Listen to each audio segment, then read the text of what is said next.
So, hello everyone. We're making this video to differentiate the definition between interrogation and interviewing.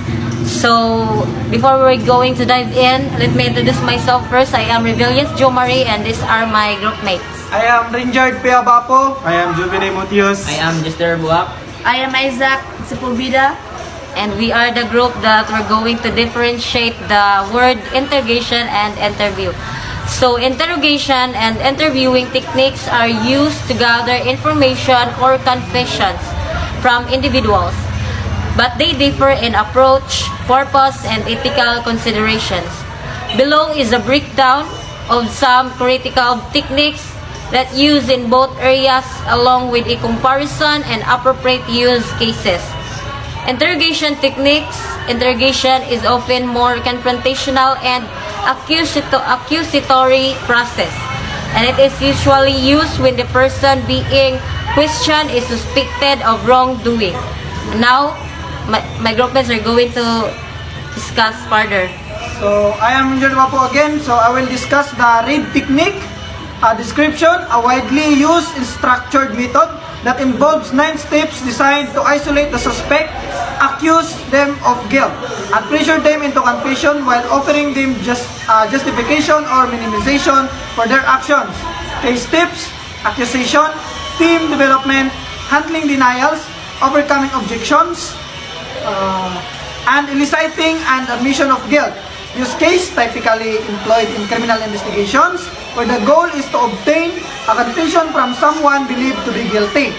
Criticism, it has been criticized for some times leading to false confessions, especially when used on vulnerable individuals like juveniles or those with mental disabilities. Next is the direct questioning. Description, a straightforward, non-complex method where the interrogator asks direct questions to the subject, often starting with less accusatory ones and moving towards more specific questions about the crime. Use case, this suited for situations where clear direct information is required, or when the interrogator does not need to develop a narrative or strategy.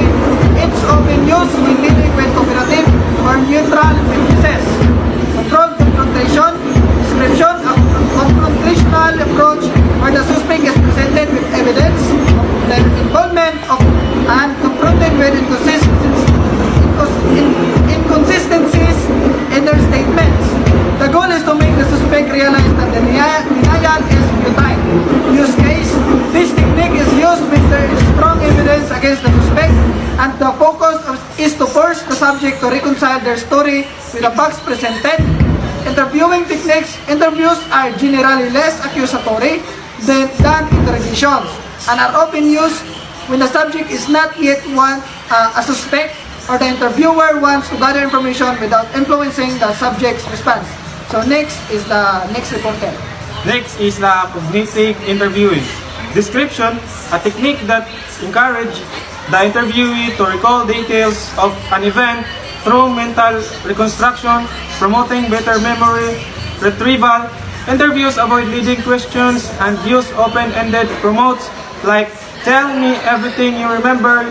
Use case, used when detailed and accurate recall is required, particularly for witnesses in investigation as it helps reduce memory contamination and recall bias. Narrative interviewing. Description. This technique encourages the subject to provide a narrative account of an event in their own words without interruption.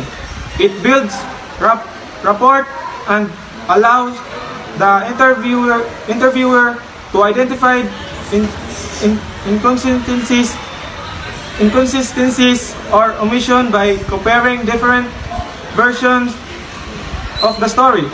Use case, effective for gathering rich, detailed account from witness or victims, especially in cases involving complex narratives such as trauma or abuse cases. The next is rapport-based questioning. Description. This method relies on building trust and rapport with the interviewee to make them feel comfortable and open up. It involves active listening, empathy, and creating a non-confrontational environment. Use case, useful in long-term investigation, counseling, or when interviewing vulnerable population like children, victims, or those hesitant to talk, ensuring they do not feel pressured. Difference and use cases. Accusation versus injury. Interrogation techniques, EG, and the read technique controlled confrontation are accusatory and focus on obtaining confession. Often from suspects, interviewing techniques, cognitive interviewing, narrative interviewing, are exploratory, focusing on gathering information without leading or pressuring the subject. Next is pressure versus comfort. Interrogation methods apply psychological pressure or confront the subject with evidence to elicit a confession. In contrast, interviewing techniques is focused on creating a comfortable environment, encouraging the subject to share information. Structured versus open-ended. Techniques like the read techniques are structured and follow specific steps aimed at breaking down a suspect's defense.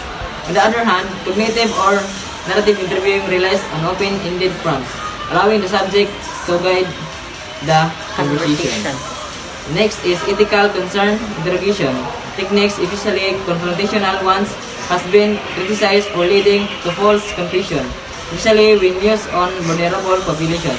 Interviewing techniques are considered more ethical and appropriate for gathering accurate and reliable information, particularly from witnesses and victims. And the next is appropriate use cases and be read by my co-group. Appropriate use cases interrogation. The read technique or controlled confrontation may be suitable for suspects where investigators have strong evidence and need to secure a confession, particularly in serious criminal investigations like homicide or fraud cases. However, care must be taken to avoid coercing false confessions. Interviewing, cognitive or narrative interviewing is best for witnesses or victims, especially in cases where accurate memory recall is critical, such as eyewitness testimony. Report-based questioning is ideal for sensitive cases involving trauma, vulnerable individuals, or long-term investigative interviews where trust is key. In summary, interrogation techniques are used in criminal investigations to extract confessions, often with psychological pressure. Interviewing techniques are more information gathering oriented, focusing on rapport, open-ended questions, and accurate memory recall. Choosing the right technique depends on the situation, the subject, and ethical considerations.